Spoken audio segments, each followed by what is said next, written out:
For the fifth time since its premiere, SmackDown Live is going to a new home, for better or for worse.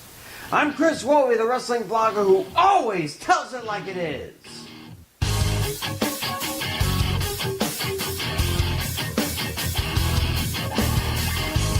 So, after a successful one-night stand in April of 1999, SmackDown debuted as a weekly show in October of that year on UPN. The first regularly scheduled wrestling show on broadcast network TV in decades, though the term network could be used loosely for UPN. After close to a decade, UPN merged with the WB network to become the CW, dragging SmackDown with it.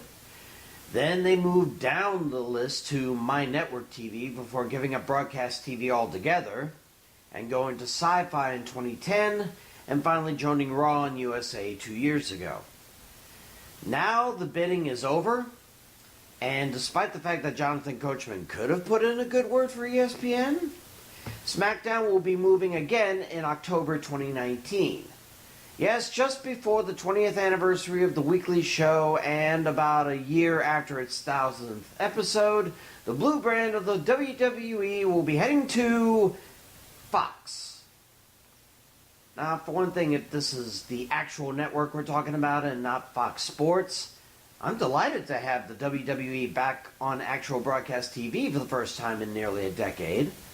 I mean, at the turn of the century, it was a heck of a leap of faith to even try something like this outside of cable TV, but Mr. McMahon took that chance, and it actually brought UPN to a higher level, even on Friday nights, the so-called death slot for network TV.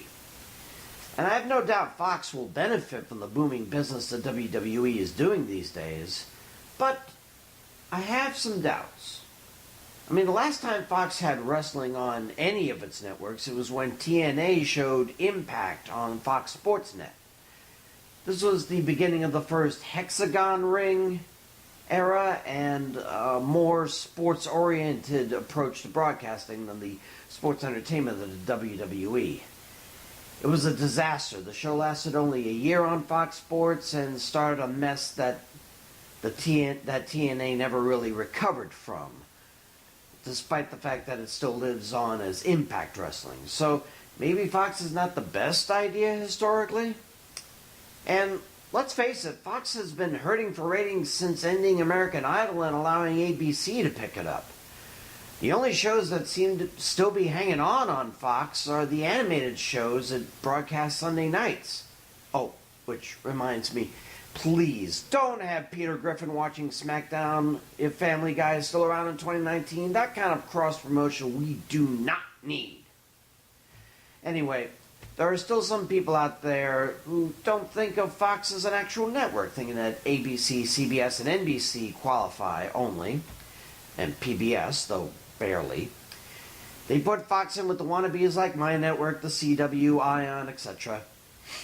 Does the WWE really want to take the chance on what is still considered a second-tier network?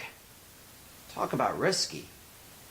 And then there's the elephant in the room, or rather, the mouse in the room.